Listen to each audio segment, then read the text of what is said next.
Fazzolettini in caso di lacrime, fazzolettoni in caso di tragedia proprio, no? Così. Da persona previdente avrebbe preparato così la folla, che da ieri lo sta piangendo e che lunedì alle 15 nella chiesa degli artisti di Piazza del Popolo a Roma gli renderà l'ultimo saluto.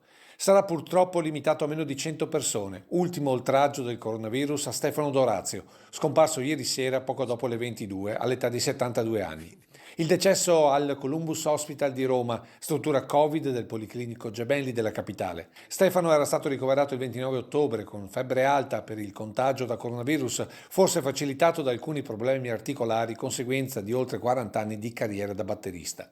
Nulla comunque che facesse presagire la tragedia, anche se negli ultimi giorni l'acuirsi del virus aveva richiesto il sostegno della respirazione assistita. Ieri, tra l'altro, c'era stato anche un leggero miglioramento, poi in serata le condizioni si sono fatte critiche e a meno di 2 ore prima della mezzanotte il cuore di Stefano Dorazio ha cessato di battere.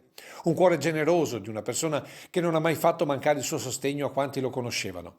Sapeva essere geniale, nello stesso tempo pragmatico. Ha firmato testi dei Pooh che sono pagine di storia della musica italiana e contemporaneamente ha pianificato eventi unici come i grandi concerti, le tournée internazionali, i treni a sostegno della Fondazione Telethon che per anni sono stati l'evento clou delle maratone televisive. Nel 2009 aveva deciso di lasciare le scene per dedicarsi a sceneggiature, libri e musical, come l'adattamento italiano di Mamma Mia con le musiche degli ABBA, ma soprattutto Pinocchio, per il quale è stato costruito a Milano il Teatro della Luna. E poi ancora Zorro, Aladdin, solo per citare alcuni titoli.